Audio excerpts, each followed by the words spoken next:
All right.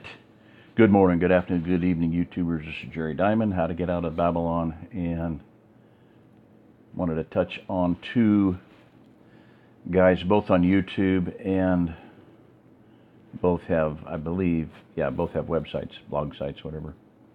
Our Way is the Highway is Noel Hadley's YouTube channel. It is also the name of his blog site. So I'm just kind of an introduction, shout out to these guys. Quite a bit of a breath of fresh air from, just from my perspective.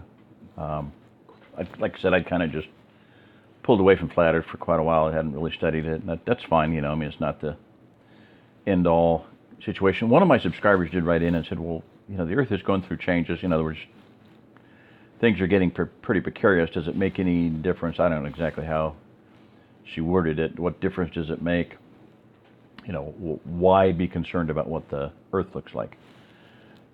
We'll go into that. To me, it's one of the most critical. And my statement I read the other night, I think, should explain that in full. The fact that if it were not for the idea of the sun, the heliocentricity of our solar system, the idea that the Earth is moving around the sun, that was what catapulted the world into darkness. In other words, if the Earth was believed by everyone on Earth to be fixed and immovable with a dome over it, with God sitting up in the throne, which is what the Bible says, looking down on man, the world would be a different place right now. You would not have any communism because, like I said, Charles Darwin's book, Origin of the Species, he sent a autographed in a letter to Karl Marx, and that book, Atheistic Evolution, fermented in the brain of Karl Marx. Might makes right. Power comes out of the barrel of a gun. How many hundreds of millions of dead people owe their death to the teaching that the Earth is moving in space and that there is no God over mankind. That is the foundation of atheistic evolution and the atheistic communism and Lenin and Stalin and et cetera, et cetera, et cetera. So watch a few of the videos, just happenstance. I mean, every once in a while I look it up and watch it. I'll come back to that in a minute. I want to just do this real quick. Our Way is the Highway. This guy has innumerable. I couldn't even tell you how many articles he's got on his blog site. So, grasshoppers of flat Earth. Paul caught up to the third heaven. What does the Bible say? There's a third heaven. There's the heavens, the air. There's the heavens where the stars and the sun and the moon are. There's God's heaven. So, if you don't want to believe that, that's fine. If you're an atheist out there and you're listening to me, why would you torture yourself to listen to me? Sorry, not my problem. So, anyway, not a lot here. Now I wanted to go to Phillip Stallings. If I can do that quickly. Maybe not. I can't pause this. Sucks, but I can't. So, I was there. It'll be a minute.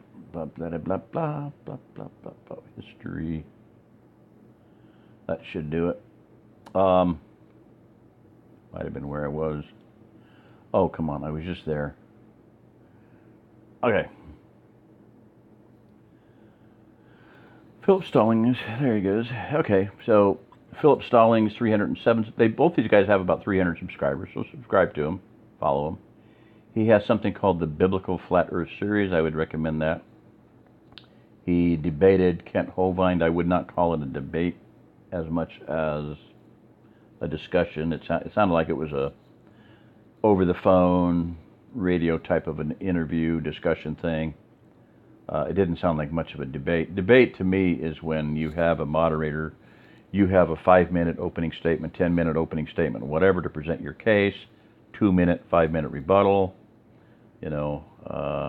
opening statement, rebuttal, question and answers, moderated, fair, score it, boom, who wins.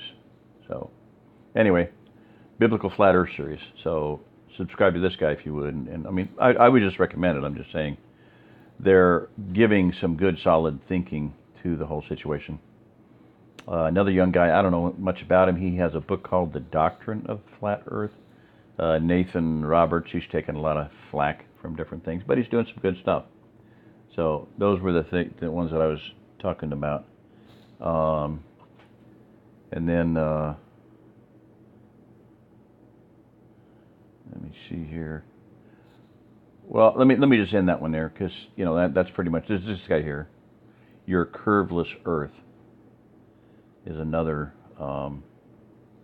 young guy, but all right, guys, check. Some good videos. He interviewed a friend of mine, Rob, right there. Commercial Pilot Talks Flat Earth. If anybody thinks they're intelligent, if anybody thinks that they can argue with somebody, I'd suggest give this guy a shot, because number one, he can out-talk anybody on Earth, and two, I mean, he can outthink him. Okay, yeah. He was a general qualification U.S. military, West Point graduate, political science major, commercial pilot, military pilot, you name it. He can talk all the facts and figures and the smack and everything else. So, brilliant guy. I had him. I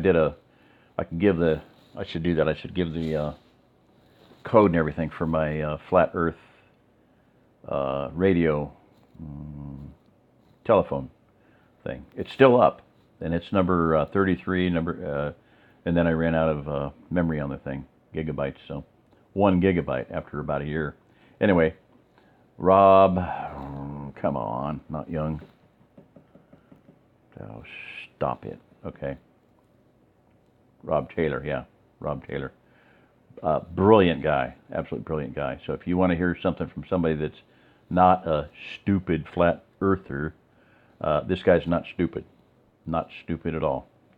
He can talk about history, he can talk about economics, he's written papers, he's written Flat Earth from a military pilot's viewpoint for Small Wars Journal, a military journal. So give that one a shot. But Curveless Earth is a good young guy. So, all right, I'm going to end that one with all that good stuff. There's a few other guys coming around, but there's some newer, and I can say newer. They're not really that new, but I guess what I'm saying is there's some people that are going to start making a mark on history and the world, whatever. Maybe put it that way. Kind of predicting that.